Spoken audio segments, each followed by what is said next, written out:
नमस्कार, YouTube channel में आप सभी का स्वागत है। मैं पुष्पा प्रजापति। मैं गंगा मिश्रा।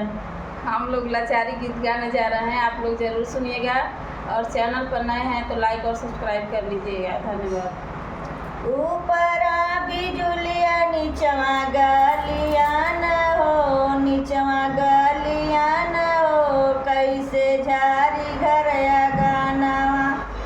ऊपरा बिजुलिया नीचवा गलिया न हो, कैसे झारी घर अंगना। ऊपरा बिजुलिया नीचवा गलिया न हो, नीचवा गलिया न हो, कैसे झारी घर गानावा। ऊपरा बिजुलिया नीचवा गलिया न हो, कैसे झारी घर अंगनावा।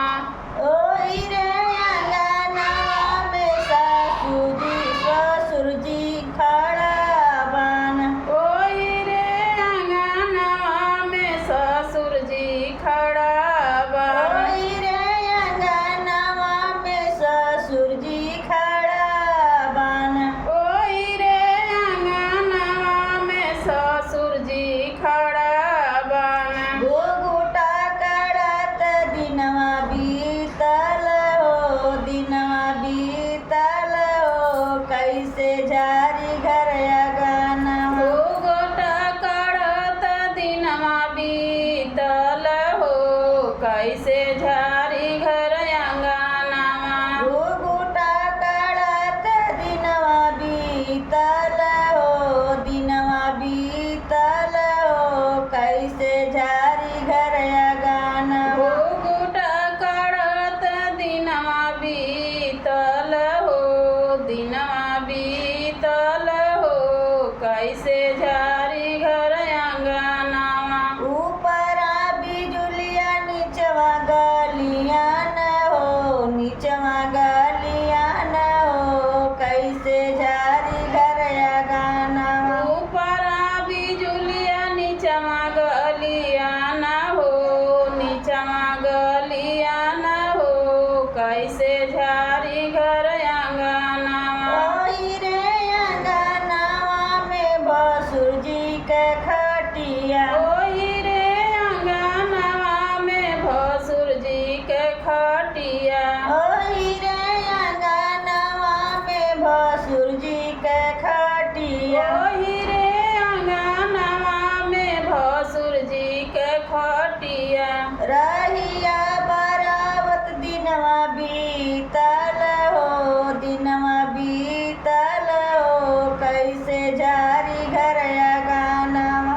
रहिया बरावत दिनवा बीतल हो, दिनवा बीतल हो, कैसे झारी घर अंगनावा। रहिया बरावत दिनवा बीतल हो, दिनवा बीतल हो, कैसे झारी घर गानावा। रहिया बरावत दिनवा बीतल हो, दिनवा बीतल हो, कैसे झारी घर अंगनावा। ऊपरा बिजुलिया नीचवा गलिया न हो, नीचवा गलिया न हो, कैसे झारी घर गानावा। ऊपरा बिजुलिया नीचवा गलिया न हो, कैसे झारी घर अंगनावा। ऊपरा बिजुलिया नीचवा गलिया न हो, नीचवा गलिया न हो, कैसे झारी घर गानावा। ऊपरा बिजुलिया नीचवा गलिया न हो, नीचवा गलिया न हो, कैसे झारी घर अंगनावा। ओही रे अंगनावा में देवर जी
कैसे झारी घर अगाना ऊपरा बिजुलिया नीचवा गलिया ना हो, नीचवा गलिया ना हो, कैसे